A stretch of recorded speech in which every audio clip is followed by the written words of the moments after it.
Hello दोस्तों, आपका स्वागत है हमारे यूट्यूब चैनल पर। मैं के सिंह इस वीडियो में कराऊंगा आपको औसत, जो कि एकदम बेसिक से और बहुत आसान शॉर्ट ट्रिक द्वारा हल कराया जाएगा।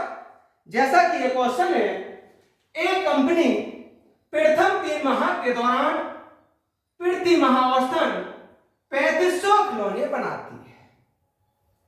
शेष 9 माह में प्रति माह औसतन कितने खिलौने बनाए कि पूरे वर्ष के दौरान प्रति माह औसतन 4400 खिलौनों का हो। तो बहुत आसान सा एक तरीका है दोस्तों। 3 माह में कुल कितने खिलौने बना देती है वह कंपनी, तो 3 का गुणा कर लीजिएगा 3500 में। मान लीजिए 9 माह में x खिलौने बना दिए, तो कुल खिलौने कितने होंगे? ये 4400 पूरे एक साल का औसत है। हमें तो कुल खिलौने चाहिए, इसलिए इसे 12 से गुणा कर लीजिए। 35 तिया 105, 10,500 प्लस 9x, इसका गुणा किया 12 चौक 48, 4 12 चौक 48, 4 52, ये हुआ 52,800।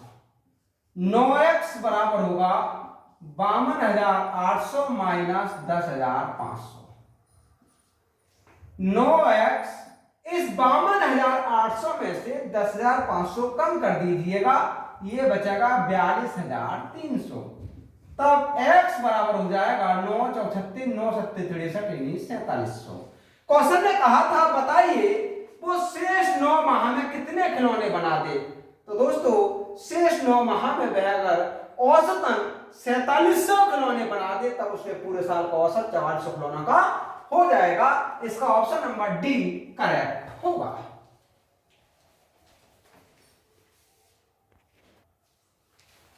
नेक्स्ट क्वेश्चन है दोस्तों, 10 व्यक्तियों के समूह का औसत आय 1450 रुपए है। 4,500 रुपए की आय वाले एक व्यक्ति की मृत्यु हो जाती है और एक सदस्य की मासिक आय 98 रुपए की वृद्धि हो जाती है। अब समूह की मासिक औसत आय क्या? तो बहुत आसान सा तरीका है दोस्तों। हमसे औसत आय पूछा है, इसकी औसत आय 10 व्यक्तियों की कुल आय कितनी हो जाएगी, तो 10 गुणा 1450। लेकिन एक व्यक्ति ऐसा था जिसकी आय 4500 रुपए थी, उसकी मृत्यु हो गई, तो घटा दीजिए। परंतु प्रत्येक सदस्य पर 98 रुपए बढ़ भी गए। अब सदस्य कितने बचे दोस्तों? 9, क्योंकि एक सदस्य की मृत्यु होने पर एक सदस्य कम हुआ होगा। यह होगा 14,500 माइनस 4,500 प्लस 98 डिवाइड कर लीजिए 9। 14,500 में से 4,500 घटा देंगे तो 10,000 बचेगा। 10,000 में 98 जोड़ दीजिए बस, तो ये बचेगा 10,098 और डिवाइड कर लीजिए 9 से। इसे डिवाइड किया 1122। क्वेश्चन ने कहा था बताइए अब समूह की मासिक आय कितनी हो जाएगी। तो दोस्तों अब समूह की जो मासिक औसत आय होगी वह होगी 1122 रुपए। इसका ऑप्शन नंबर डी करेक्ट होगा।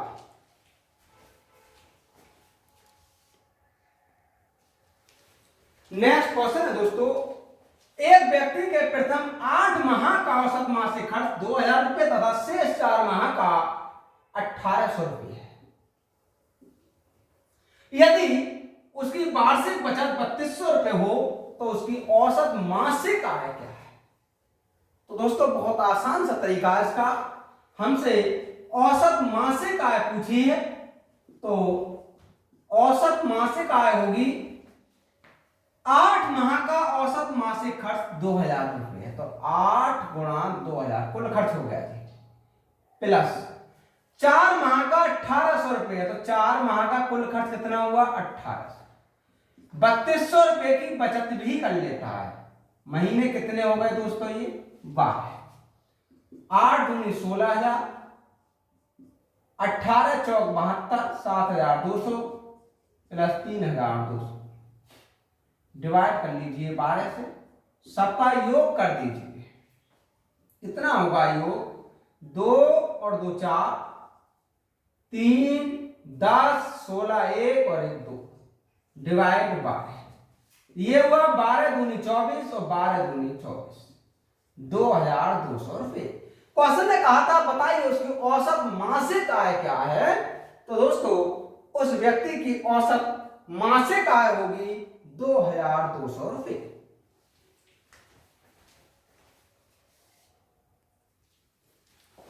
नेक्स्ट क्वेश्चन है दोस्तों, 5 भाइयों की साप्ताहिक औसत मजदूरी 60 रुपये। यदि एक भाई 10 रुपये अधिक प्राप्त करता है तो अब वर्तमान औसत आय क्या हो जाएगी? बहुत आसान सा सिंपल सा तरीका है दोस्तों। इसकी औसत आय तब ज्ञात करनी है जब एक भाई 10 रुपये ज्यादा कमाता है। तो पांचों की पहले औसत आय तो 60 रुपये थी, लेकिन 10 रुपये एक भाई ज्यादा कमाने लगा तो भाई तो 5 ही है, औसत तो पांचों में निकाला जाएगा। ये हो जाएगा 2 अर्थात 62 रुपये। तो दोस्तों अब वर्तमान में उसकी औसत आय होगी वह होगी 62 रुपये। इसका ऑप्शन नंबर डी करेक्ट होगा।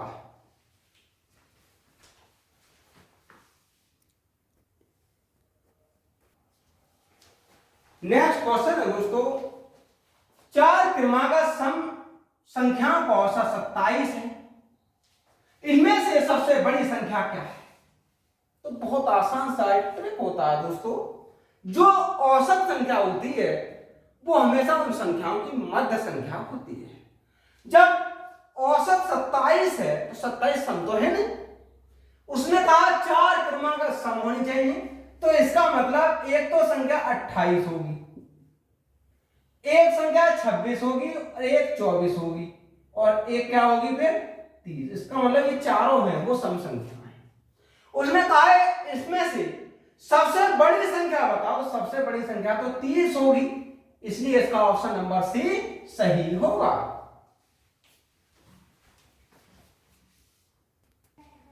नेक्स्ट क्वेश्चन है दोस्तों, 5 अनिवार्य विषयों में एक परीक्षार्थी ने 60% औसत अंक प्राप्त किए। 2 वैकल्पिक विषयों में उसने बराबर बराबर अंक प्राप्त किए और इनके अंक जुड़ने पर औसत 4% गिर जाता है। उसने प्रत्येक वैकल्पिक विषय में कितने अंक प्राप्त किए? बहुत आसान सा एक शॉर्ट तरीका है दोस्तों। 5 अनिवार्य विषय में कितने 60%, तो परसेंट हटा दी, पहले सीधे सीधे अंक ले लीजिए, बाद में जो आंसर आएगा उसी पर परसेंट लगा देंगे। तो कुल अंक कितने हुए? 5 विषयों में 60, इसका मतलब 300 हो गया, ऐसा मान लीजिए। अगले विषय में x और अगले में भी x, क्योंकि उसने कहा कि 2 वैकल्पिक जो विषय थे उन दोनों में ही बराबर बराबर अंक, मान लीजिए x प्राप्त किए। तो इसका जो औसत था पहले तो 60 था, लेकिन ये औसत 4 गिर गया। अब विषय कितने हो गए दोस्तों? 60। ये हुआ 300 प्लस 2x, यहां से बचा 56 गुणा 7, 2x बराबर 7 42 4, 7 पंजे 35 और 4 39 माइनस 300, 2x बराबर 92, तब x बराबर हुआ 46। क्वेश्चन ने कहा था बताओ उसने प्रत्येक वैकल्पिक विषय में कितने अंक प्राप्त किए थे। तो दोस्तों उसने वैकल्पिक विषय में 46% अंक प्राप्त किए थे। इसका ऑप्शन नंबर ए करेक्ट होगा।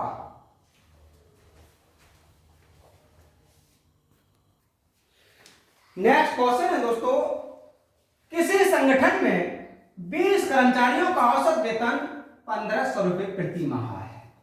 यदि मैनेजर का भी वेतन जोड़ दिया जाए तब औसत मासिक वेतन 100 रुपये से बढ़ जाता है। मैनेजर का मासिक वेतन क्या है? इसे हल करने का दोस्तों बहुत ही सिंपल तरीका होता है। जैसे कि मैनेजर का वेतन पूछा है तो इस मैनेजर का वेतन होगा, इनका 20 कर्मचारियों का औसत वेतन है 1500 रुपये, तो 1500 प्लस 20 कर्मचारी थे, ये एक मैनेजर हुआ। अब कितने हो गए दोस्तों ये कर्मचारी? 21। और जब 21 हुए तो वेतन कितना बढ़ा इनका? 100 रुपये। ये हुआ 1500, ये हुआ 2100 और 15 और 21 हुआ 3600 रुपये। क्वेश्चन ने कहा था मैनेजर का वेतन क्या है, तो दोस्तों उस मैनेजर का वेतन है 3,600 रुपए।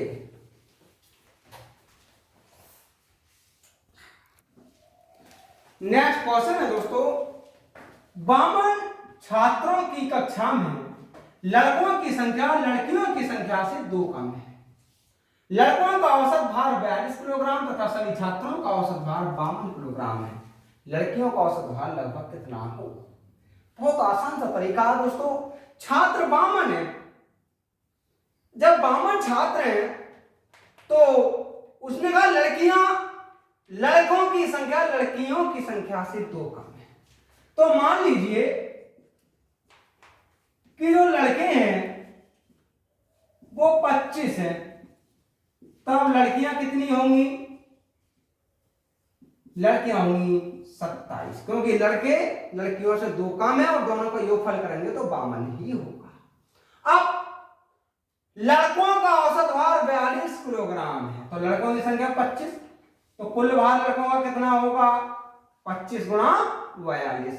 लड़कियों का औसत भार मान लीजिए x किलोग्राम है, कुल भार कितना हो जाएगा? 52, और 52 ही ये छात्र हैं। 25 दूनी 50 हासिल 5, 25 चौका 100 और 5 105 प्लस 27x, 52 की 52 में गुणा किया 2704। यहां से 27x बराबर होगा 2704 माइनस 1050। 27x, इस 2704 में से 1050 कम कर लीजिएगा 4। अगर ऐसे नहीं आए तो सीधे सीधे घटा लीजिए दोस्तों 1050, 4 5 6 और 1 1654। x बराबर होगा 1654 डिवाइड 27, ये लगभग 61 होगा। क्वेश्चन ने कहा था लड़कियों का औसत भार लगभग कितना होगा, तो दोस्तों लड़कियों का औसत भार लगभग होगा 61 किलोग्राम।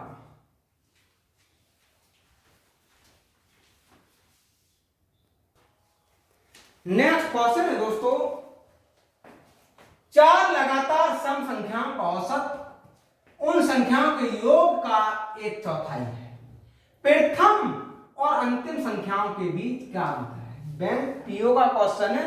कभी कभी इतने आसान से क्वेश्चन भी एग्जाम्स में पूछ लिए जाते हैं।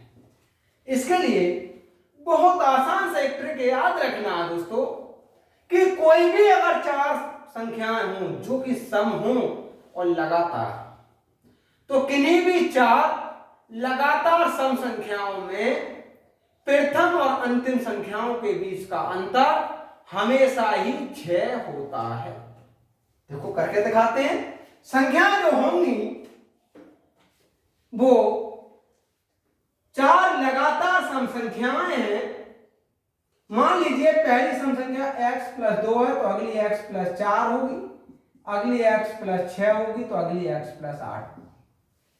उसने कहा प्रथम और अंतिम में क्या अंतर है, तो दोस्तों इनमें अंतर क्या होगा? x + 8 और x + 2 अर्थात 6। तो याद रखना है कि किन्हीं भी 4 लगातार सम संख्याओं में सबसे बड़ी और सबसे छोटी संख्याओं का अंतर हमेशा 6 ही होता है। इसका ऑप्शन नंबर डी करेक्ट होगा।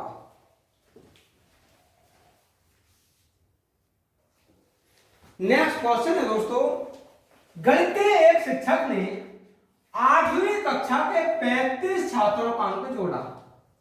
छात्रों का औसत अंक 72 था, लेकिन रीना की 86 अंकों के बदले 36 अंक लिख दिया गया था। सभी छात्रों का सही औसत क्या था? तो बहुत सिंपल सा तरीका है दोस्तों, हमसे सही औसत पूछा है। सही औसत के लिए कुल औसत 72 था, लेकिन हुआ क्या इसमें 86 के स्थान पर 36 लिख दिया था। 86 के स्थान पर 36 लिख दिया था, जबकि छात्र कितने थे? 35। 72 प्लस 50 डिवाइड 35, 72 प्लस 1.42 और ये हुआ 73.42। तो बताइए सभी छात्रों का सही औसत अंक क्या था? तो दोस्तों उनका सही औसत अंक था 73.42। इसका ऑप्शन नंबर डी सही होगा।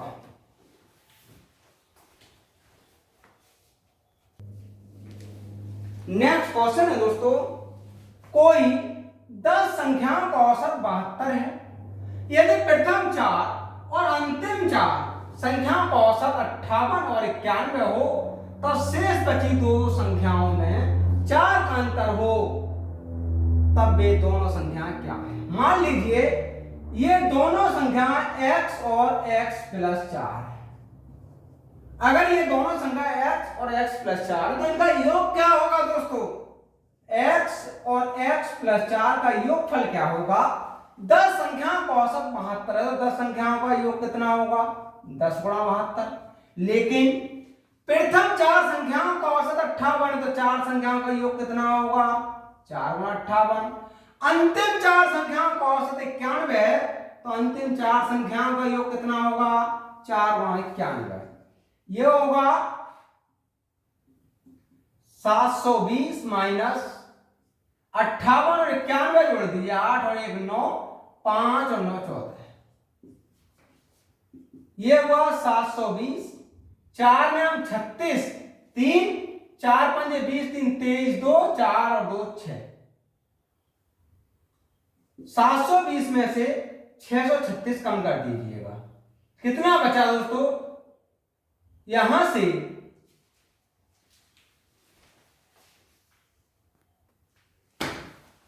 ये होगा दोस्तों 4 में हम 36, 3, 416, 19, 1 4 और 1 5। 720 में से 596 कम किया 124। ये हुआ 2x बराबर 120, तब x बराबर हुआ 60। क्वेश्चन ने कहा था वो संख्याएं क्या हैं? तो दोस्तों जो संख्याएं हैं वो एक तो 60 है और एक 60 प्लस 4, यानी संख्याएं हैं 60 और 64।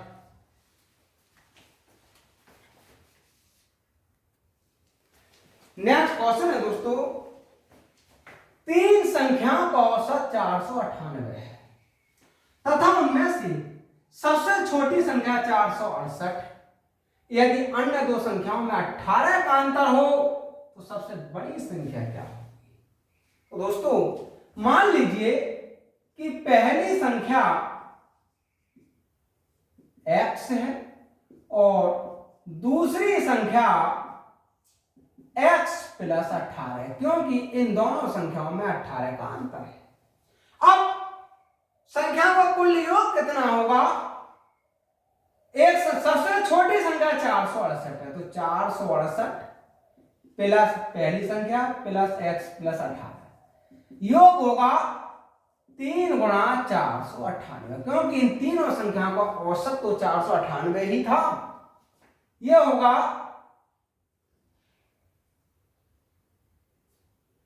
2x प्लस 468 में 18 जोड़ लो, 8 और 8 16, यहां से लगाइए 7 और 1 8 और 486। 3 अट्ठे 24, भाई 3 का गुणा किया, 3 अट्ठे 24 हासिल 2, 3 ने 27 और 2 29, हासिल लगा 2, 3 चौक 12 और 2 14।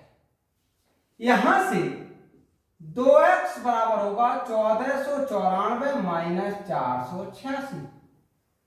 इस 1494 में से 486 कम कर दीजिएगा, 1494 में से 486, 14 8 बचा, यहां बचेगा 8 तो 0 0 1, ये बचा 1008। तब x बराबर हुआ 504। क्वेश्चन ने ये कहा है ये बताइए इनमें सबसे बड़ी संख्या क्या है? तो एक संख्या तो 468 है, दूसरी 504 है, तीसरी कितनी होगी? ये होगी 504 प्लस 18 और ये हुई 522। तो दोस्तों इन तीनों संख्याओं में सबसे बड़ी संख्या पूछिए तो सबसे बड़ी संख्या होगी 522। इसका ऑप्शन नंबर ए सही होगा।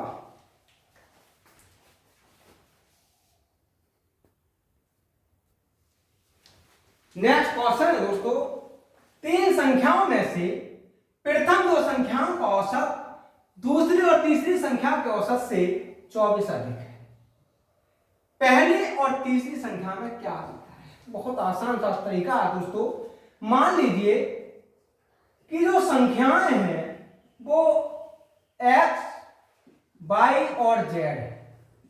अब पहली दो संख्याओं का औसत तो x प्लस y का बटा 2, दूसरी और तीसरी यानी y प्लस z बटा 2 संख्या के औसत से 24 अधिक है। अब बराबर हो गए दोनों। ये हुआ x प्लस वाई बटा 2 y plus z plus 48 divide 2।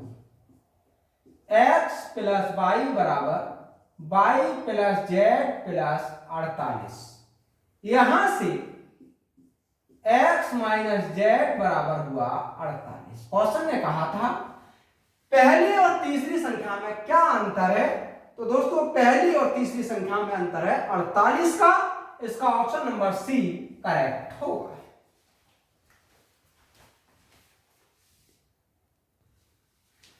Next question है दोस्तों, 7 लगातार विषम संख्याओं का औसत तथा 7 लगातार सम संख्याओं के औसत में 9 का अंतर है। उन 7 विषम संख्याओं के योग और उन 7 सम संख्याओं के योग में क्या अंतर है? बहुत आसान सा सिंपल सा क्वेश्चन है दोस्तों। हमसे विषम और सम संख्या के योग का अंतर पूछा। यदि विषम संख्याओं का योग x और सम संख्याओं का योग y है। क्वेश्चन ने कहा है कि इनके औसत में अंतर 9 का है। तो विषम संख्याओं का औसत तो योग क्या होता है? औसत संख्याओं का योग बटा संख्या, तो 7 संख्या है। सम संख्याओं का क्या हो जाएगा? y बटा 7। लेकिन अंतर कितने का? ये 9 का। तब x माइनस y बराबर होगा 9 गुणा 7 अर्थात 63। क्वेश्चन ने कहा था बताइए उन 7 विषम संख्याओं का योग, तो विषम संख्या का योग x तथा उन 7 सम संख्याओं का योग y में क्या अंतर है? तो दोस्तों इन दोनों के योगफल में अंतर है 63 का। इसका ऑप्शन नंबर बी सही होगा।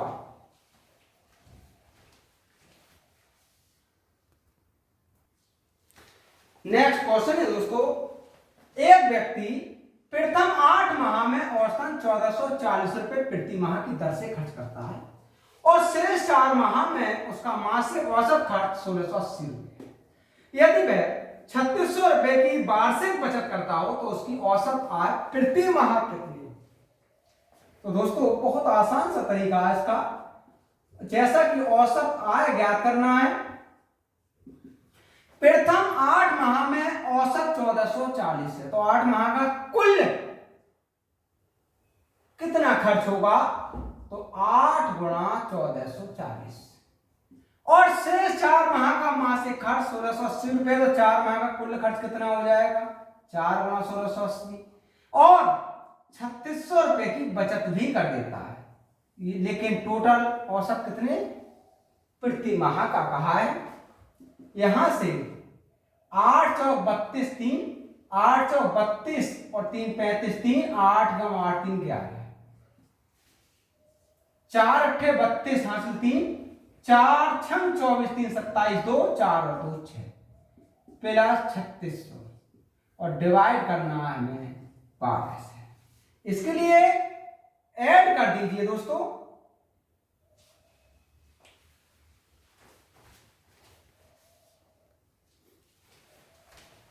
जब ऐड करेंगे तो ये आएगा 21,900 डिवाइड 12, ये हुआ 1825 रुपए। क्वेश्चन ने कहा था उसकी औसत आय प्रति माह कितनी होगी? तो दोस्तों प्रति माह उसकी औसत आय होगी 1825 रुपए। इसका ऑप्शन नंबर सी सही होगा।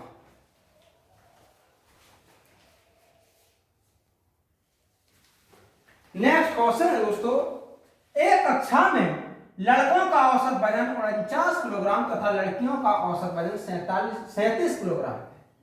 पूरी कक्षा का औसत वजन 41 किलोग्राम है। लड़कियों की संख्या पूरी कक्षा के छात्रों का कितने प्रतिशत है?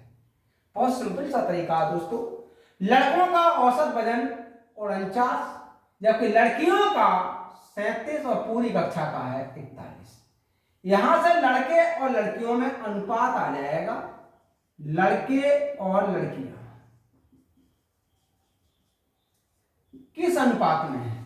इन दोनों का अंतर किया तो 4, इन दोनों का अंतर किया तो 8, ये हुआ 1:2। उसने कहा लड़कियां कितने प्रतिशत हैं? तो दोस्तों लड़कियों की प्रतिशत संख्या होगी, लड़कियों का अनुपात 2, इन दोनों का योग किया 3 और गुणा कर लीजिए 100 से, ये हुआ 200/3, 66 सही 2/3%। क्वेश्चन ने कहा था बताइए लड़कियों की संख्या पूरी कक्षा के छात्रों का कितने प्रतिशत होगा? तो दोस्तों लड़कियों की संख्या पूरी कक्षा के छात्रों का 66 सही 2/3% होगा।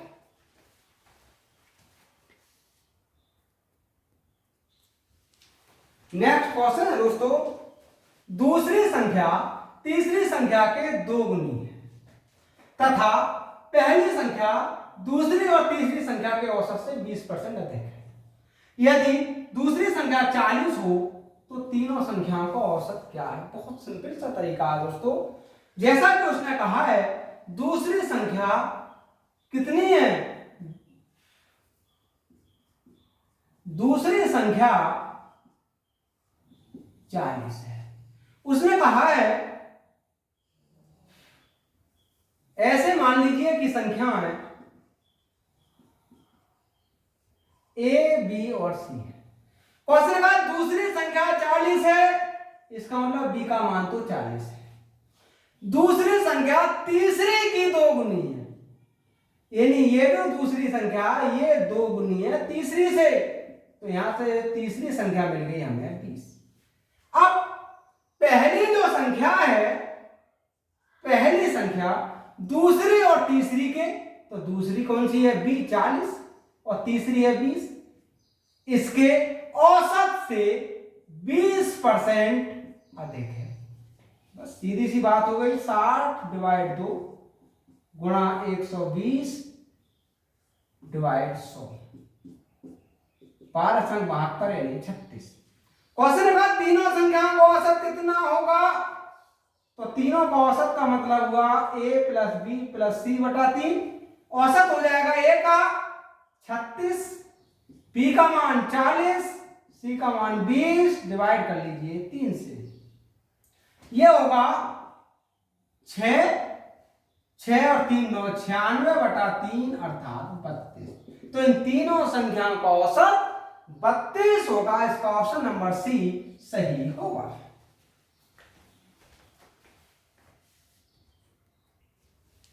नेक्स्ट क्वेश्चन है दोस्तों, किसी कक्षा में 36 छात्र हैं, उनमें से 54 किलोग्राम तथा 48 किलोग्राम वजन के 2 छात्र चले जाते हैं तथा उनके स्थान पर 2 नए छात्र चले आते हैं, जिससे पूरी कक्षा का औसत वजन 0.25 किलोग्राम से बढ़ जाता है। यदि उन 2 नए छात्र के वजन में 5 किलोग्राम का अंतर हो तो उनमें से कम वजन वाला छात्र क्या हो? तो दोस्तों मान लीजिए कि उन छात्रों के जो वजन है वो x और x + 5 किलोग्राम है, क्योंकि इन दोनों में अंतर 5 किलोग्राम का है। अब इनका कुल वजन कितना हो जाएगा? x + 5 48 किलोग्राम, और 54 किलोग्राम और 48 किलोग्राम के 2 छात्र गए थे, एक 54 का गया था और एक 48 का, और इनके स्थान पर इस वजन के 2 नए छात्र आए थे, जिससे कि औसत 0.25 का बढ़ गया था। यह हुआ 8 4 12 1, 5 और 5 10 + 9 अर्थात 111। 2x बराबर होगा 111 माइनस 5 अर्थात 106, तब x बराबर होगा 53। तो दोस्तों इन छात्रों में उसने कहा कि सबसे कम वजन वाला, तो कम इसका तो 58 हो जाएगा, तो कम वजन वाले छात्र का वजन होगा 53 किलोग्राम। इसका ऑप्शन नंबर सी करेक्ट होगा।